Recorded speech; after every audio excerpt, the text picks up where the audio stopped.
नमस्कार मंडळी, श्री स्वामी समर्थ. स्वागत आहे तुमचे माझ्या YouTube चॅनल वरती. आजचा दिवस तुम्हाला खूप छान सुखाचा आनंदाचा जाऊ हीच मी स्वामींच्या चरणी प्रार्थना करते आणि आज या नवीन व्हिडिओला सुरुवात करते.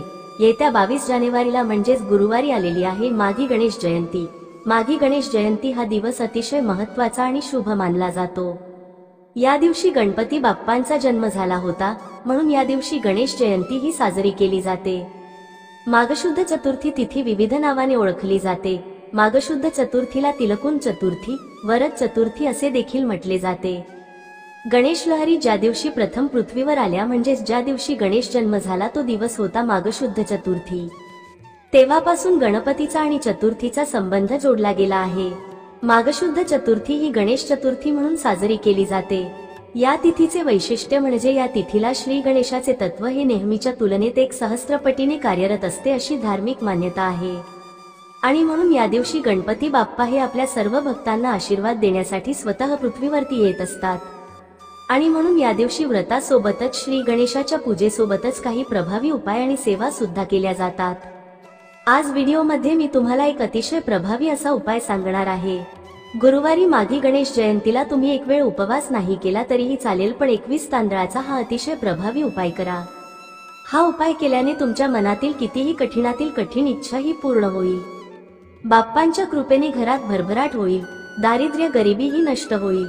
तर हा 21 तांदळाचा उपाय कसा करायचा आहे, कोणत्या वेळेत करायचा आहे, याबद्दलची संपूर्ण माहिती या व्हिडिओमध्ये मी तुमच्यासोबत शेअर करणार आहे.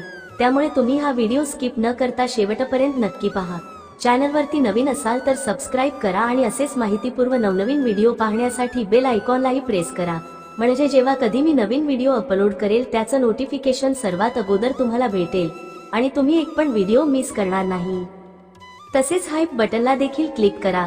आज या व्हिडिओमध्ये मी तुम्हाला जो उपाय सांगणार आहे तर हा उपाय आपल्याला गुरुवारी माघी गणेश जयंतीला करायचा आहे. अगदी सकाळपासून ते संध्याकाळपर्यंत जेव्हा केव्हा तुम्हाला शक्य होईल तेव्हा तुम्ही हा 21 तांदळाचा उपाय करू शकता. जो उपाय मी तुम्हाला सांगणार आहे तर हा उपाय तुम्ही तुमची इच्छा मनोकामना पूर्ण होण्यासाठी करू शकता. आता या माघी गणेश जयंतीला सर्वजण व्रत करत असतात. अगदी लहान मुलांपासून ते मोठ्यांपर्यंत सर्वजण या दिवशी व्रत करत असतात. कारण या दिवशी व्रताला अनन्यसाधारण महत्त्व आहे. जो व्यक्ती या दिवशी व्रत करून गणपती बाप्पांची पूजा करतो त्या व्यक्तीला गणपती बाप्पांचा आशीर्वाद हा प्राप्त होतो. त्या व्यक्तीच्या आयुष्यातील सर्व अडथळे हे दूर होतात. घरात सुख समृद्धी आणि शांती येते. आरोग्य, धन आणि यशाची प्राप्ती होते. संतती प्राप्तीचे सुख लाभते. म्हणून आपण प्रत्येक जण या दिवशी उपवास करत असतो. परंतु तुम्हाला उपवास करताना एक महत्त्वाची गोष्ट ही लक्षात ठेवायची आहे की तुम्हाला या मागे गणेश जयंतीला दिवसभर व्रत करून गणपती बाप्पांची पूजा करायचे आहे.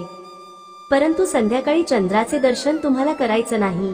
इतर वेळी आपण संकष्टीला किंवा विनायक चतुर्थीला व्रत करून रात्री चंद्राची पूजा करून हे व्रत सोडत असतो. परंतु तुम्हाला माघी गणेश जयंतीला चंद्राची पूजा करायची नाही किंवा चंद्राचं दर्शन सुद्धा तुम्हाला घ्यायचं नाही. फक्त दिवसभर उपवास करायचा आहे. संध्याकाळी गणपती बाप्पांची आरती करून तुम्हाला व्रत जे आहेत ते सोडून द्यायचं आहे. शक्य असेल तर या दिवशी चुकून सुद्धा तुम्ही चंद्राकडे बघू नका. याचे वाईट विपरीत परिणाम जे आहे तर ते आपल्याला भोगावे लागत असतात. त्याचबरोबर या दिवशी सगळ्यात महत्त्वाची गोष्ट म्हणजे जर तुमच्या घरामध्ये अजूनही गणपती बाप्पांची मूर्ती नसेल तर ती मूर्ती आणण्यासाठी हा दिवस सर्वोत्तम मानला जातो. मग तुम्ही चांदीची आणू शकता, सोन्याची आणा किंवा तुम्ही पंचधातूची सुद्धा ही मूर्ती आहे तर ती आणू शकता. फक्त ही मूर्ती आणल्यानंतर त्यावर आपल्याला गंगाजलाने अभिषेक घालायचा आहे किंवा पंचामृताने अभिषेक घालायचा आहे. आणि ही जी मूर्ती आहे तर ही आपल्या देवघरामध्ये स्थापित करायची आहे. आणि जर अगोदरच तुमच्या देवघरामध्ये गणपती बाप्पांची मूर्ती असेल तर तिथे तुम्हाला विधिवत या दिवशी पूजा करायची असते. आता व्हिडिओमध्ये मी तुम्हाला जो 21 तांदळाचा उपाय सांगणार आहे तर हा अत्यंत प्रभावी असा उपाय आहे.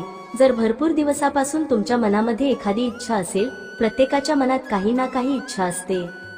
अगदी माझ्यापासून ते तुमच्यापर्यंत, आणि आपली प्रत्येक इच्छा पूर्ण होण्यासाठी आपण मेहनत करत असतो. परंतु मेहनतीला नशिबाची साथ मिळावी, त्या मेहनतीमध्ये यश मिळावं म्हणून आपल्याला हा जो उपाय आहे तर हा करायचा आहे.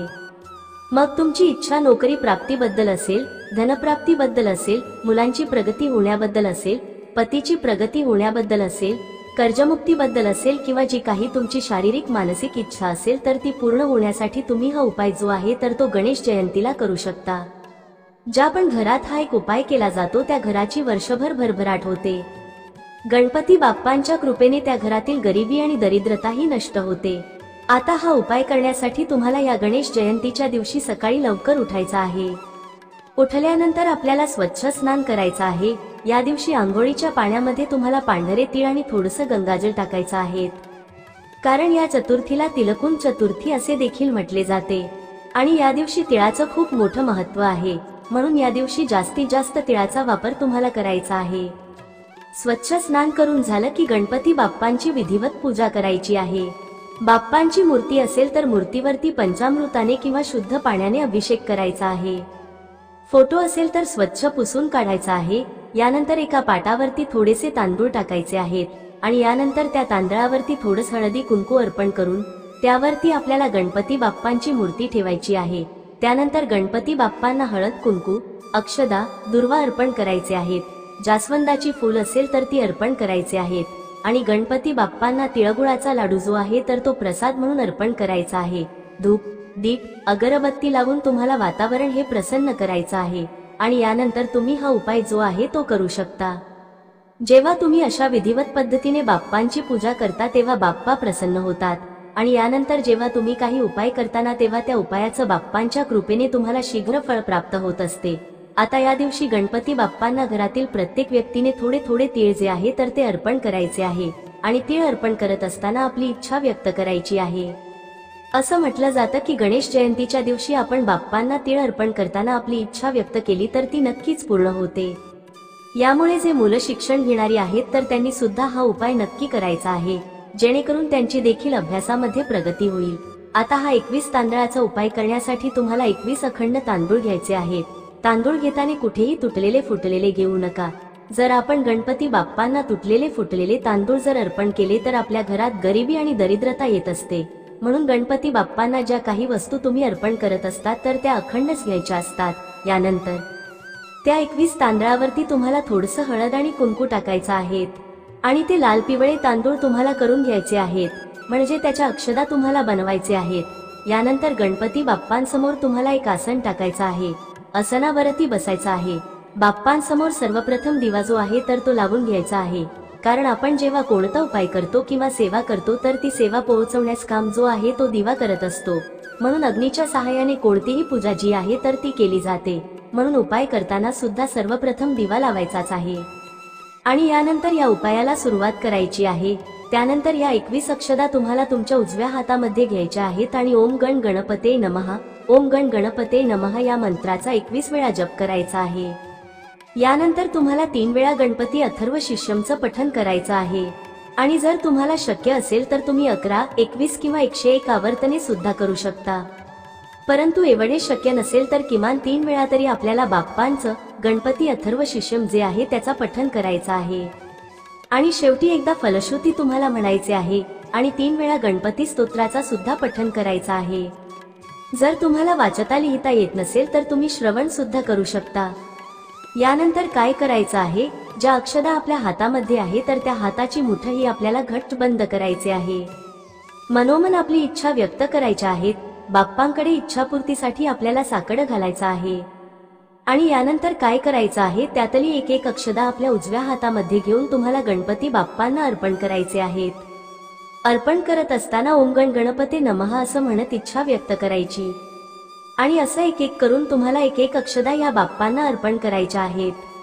एक अक्षदा अर्पण केल्यानंतर मंत्र म्हणायचं, इच्छा व्यक्त करायची आणि ती अक्षदा बाप्पांच्या चरणी अर्पण करायची. पुन्हा दुसरी अक्षदा हातात घ्यायची आहे. मंत्र म्हणायचा, इच्छा व्यक्त करायची आणि दुसरी अक्षदा ही बाप्पांना अर्पण करायची आहे. एकाच वेळी तुम्ही या अक्षदा अर्पण करू नका, कारण आपल्याला प्रत्येक अक्षदाला एक मान द्यायचा असतो. तर अशा पद्धतीने तुम्ही 21 वेळा मंत्राचा पठण करून 21 वेळा तुमची इच्छा बोलून तुम्हाला हे तांदूळ म्हणजेच या अक्षदा बाप्पांना अर्पण करायच्या आहेत. यामुळे बघा, आपल्या मनातील कितीही कठीणातील कठीण इच्छा ही पूर्ण होते. आपल्या कष्टाला आणि मेहनतीला नशिबाची साथ मिळत असते. तसेच हा उपाय केल्याने कुंडलीतले सर्व ग्रह हे मजबूत होतात आणि आपल्याला प्रत्येक कामात यश मिळते. तसेच योगायोगाने ही गणेश जयंती गुरुवारी आलेली आहे. त्यामुळे गुरुवारच्या दिवशी अजून खास काही प्रभावी उपाय सुद्धा केले जातात। जेव्हा असे योग एकत्र येतात तेव्हा सर्वार्थ सिद्धी योग निर्माण होतो आणि या सर्वार्थ सिद्धी योगामध्ये तुम्ही अजून काही उपाय केले तर ते सुद्धा खूप प्रभावी ठरत असतात। आणि म्हणून जर तुमच्या घरामध्ये सतत पैशांच्या अडचणी येत असतील, घरामध्ये पैसा टिकत नाही, जिथे तुम्ही 5 रुपये कमवता तिथे तुमचे 100 रुपये खर्च होत असतील, तर अशा वेळी तुम्ही 21 तांदूळ घ्यायचे आहेत। त्या तांदळावरती तुम्हाला हळद कुंकू टाकून त्या लाल पिवळ्या अक्षदा बनवायच्या आहेत। एक लाल रंगाचा कपडा घेऊन त्यामध्ये तुम्हाला या अक्षदा बांधायच्या आहेत आणि यानंतर याची पोटली तयार करून तुम्हाला तुमच्या देवघरामध्ये माता लक्ष्मी समोर ही पोटली ठेवायची आहे। यानंतर 3 वेळा महालक्ष्मी अष्टकमचं पठण करायचं आहे, 1 वेळा श्रीसूक्तमच पठण करायचं आहे आणि आपल्या आर्थिक समस्या दूर होण्यासाठी माता लक्ष्मीला प्रार्थना करायची आहे। यानंतर ही पोटली तिथून उचलायची आहे आणि तुमच्या घरामध्ये जी तिजोरी आहे, पैसे ठेवण्याची जागा आहे, तर तिथे तुम्हाला ही पोटली आहे ती ठेवून द्यायची आहे।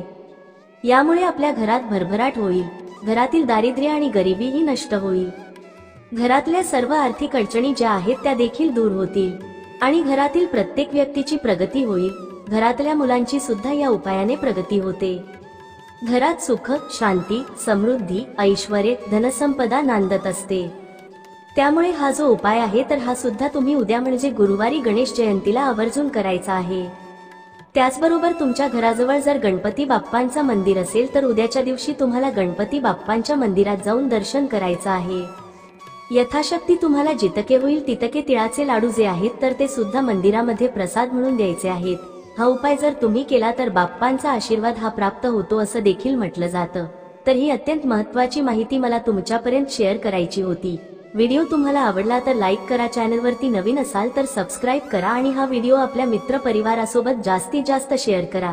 चला तर मग भेटू असंच पुढल्या एका नवीन व्हिडिओमध्ये, तोपर्यंत सर्वांना श्री स्वामी समर्थ।